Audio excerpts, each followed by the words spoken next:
Pati police nila dito guys, robot oh. Tignan natin kung tatanggapin uli yung GCash ko. Sasalokin natin lahat ng tubig.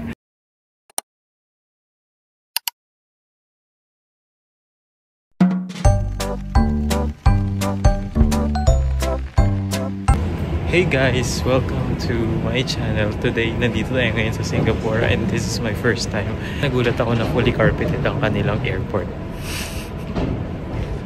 Sinampal tayo ng kahirapan doon. Tignan nyo. Kakalagpas lang ng immigration. Grabe, high-tech sila dito, no? Wala na silang immigration officer. I mean, diretso, may machine, may robot. I mean, parang ipas sa atin. Wala nang nag-a-assist sa'yo. And hindi na tinatatakan yung passport mo. Pati police nila dito guys, robot, oh. So, anong gagawin nito? Anong hinuhuli niya? Ano bang chine-check nitong police robot na to? Pwede kaya siyang videohan? Binibidyohan ko na.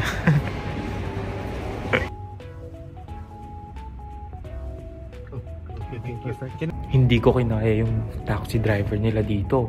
Bukod sa ang dami niyang gintong kwintas.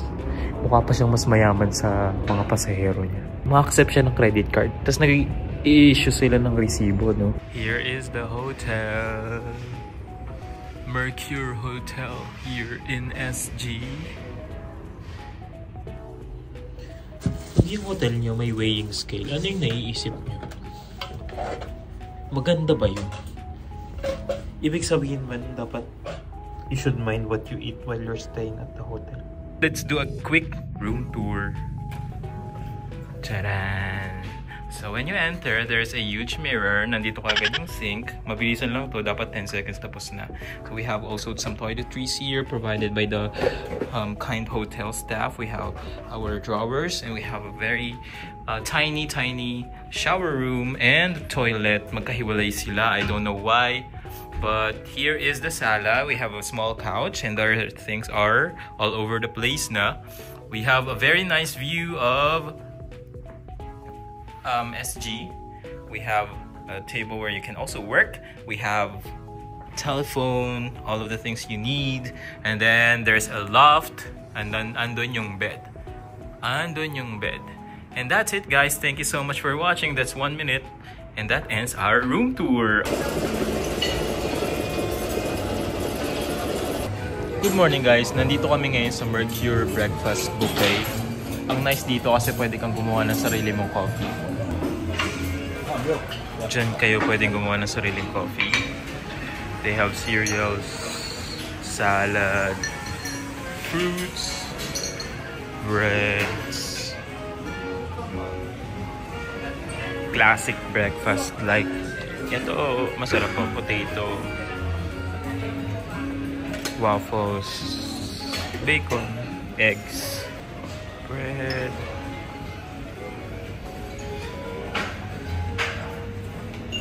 cheese, salad, cereal, coffee, oh, juice. Meron pa pala dito. What are these? Parang mga noodles. Lugaw. Noodles.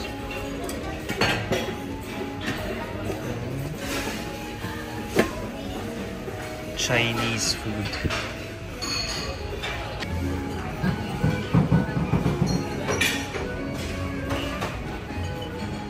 And today, we are going to do the Singapore city tour. I don't know what to expect. I don't expect anything as well. So, pero yeah, I'm so excited. It's my first time in a big city. So Singapore pala is as big as, slightly bigger than Metro Manila. Pero yung population nila is parang 6 million lang. So far, hindi pa ako nakapaglibot, pero so far, syempre as expected, establishments, buildings, technology. Pagpasok mo pa lang, pagbaba mo pa lang sa airport, ang sasalubong sa iyo ay yung robot na naglilinis ng carpet. Tapos meron din silang police na robot. Super impressive. Compared to Metro Manila, ang laki ng contrast ng city na to.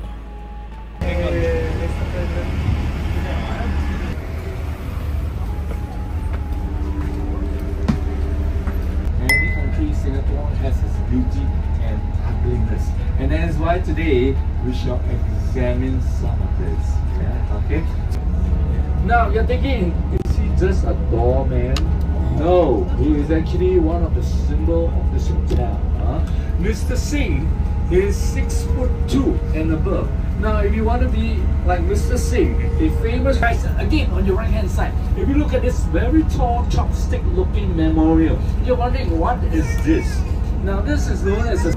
Well, let me tell you, you are right. This is just a convention center. Perhaps this is just an office building. Of course, to some of us, it is very exciting because it's one of the biggest. Wow!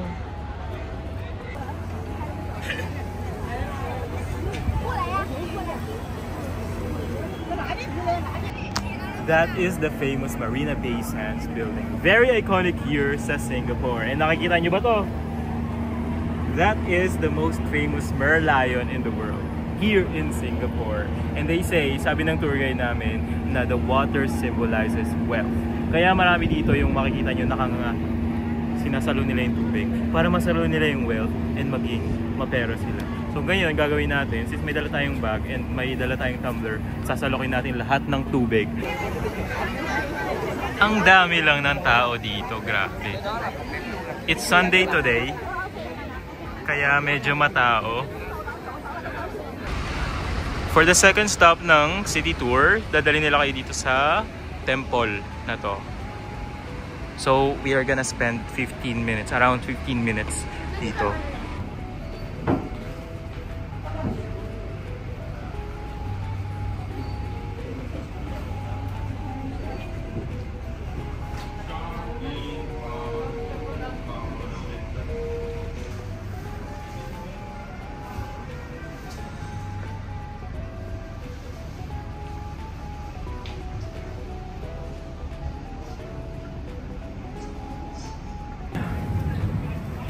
Dito po pwedeng bumili ng pasalubong.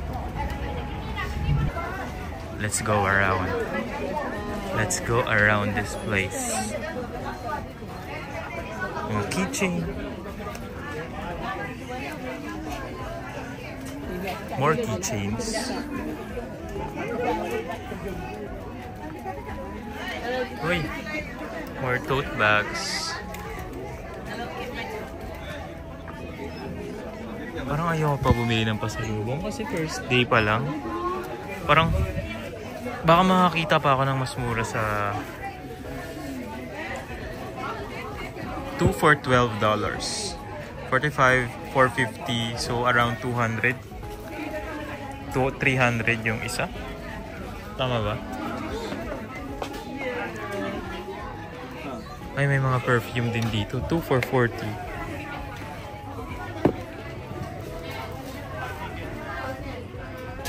Perfume. 2 for $40.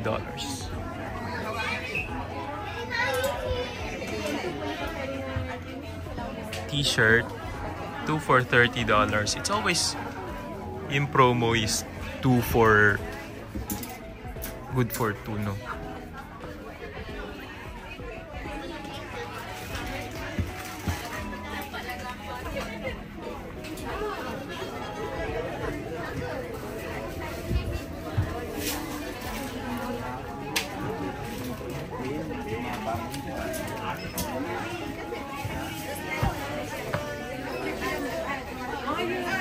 Mga bags, mga shawl, accessories. Oh, yung cute. For $12. Barbies. 2 for $10. Better than Labubu. Joke. Wait, $10 lang, $4.50.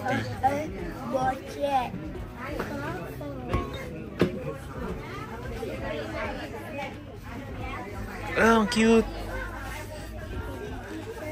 For $15.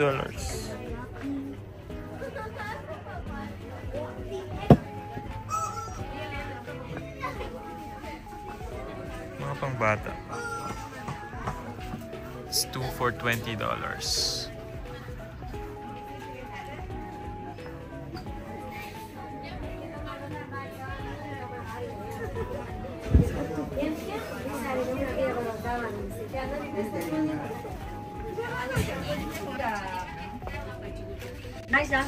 Marami rin sila dito mga sweets, pang pasalubong. 2 for $26.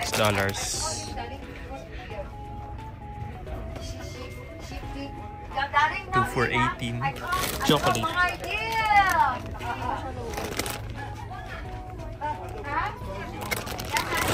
Made from Singapore.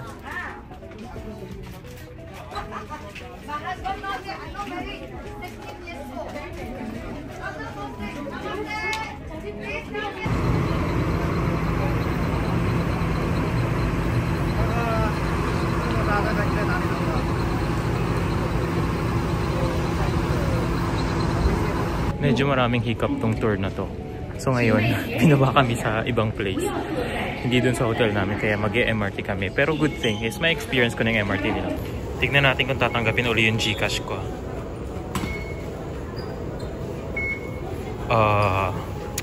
Amazing!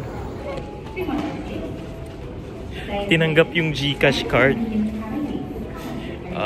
GCash card kung pupunta kayo dito. Tinatanggap sa train, tinatanggap sa 7-Eleven. Almost everywhere. Nakakatuwa. Sobrang linis ng MRT nila. Wala masyadong tao din.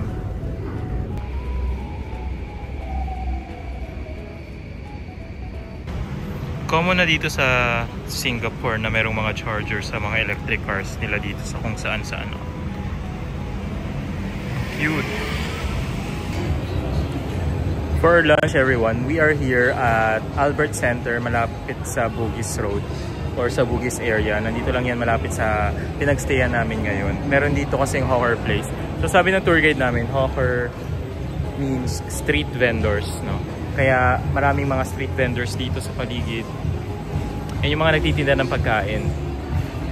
So hawker place yung tawag sa kanya, hindi hooker place ha, baka mali kayo nang mapunta.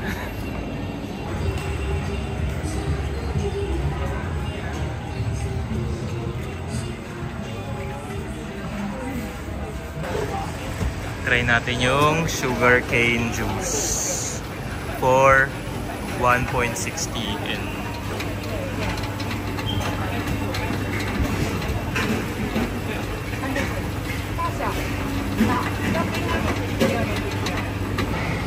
ito yung hawker place malapit sa Bugis Road.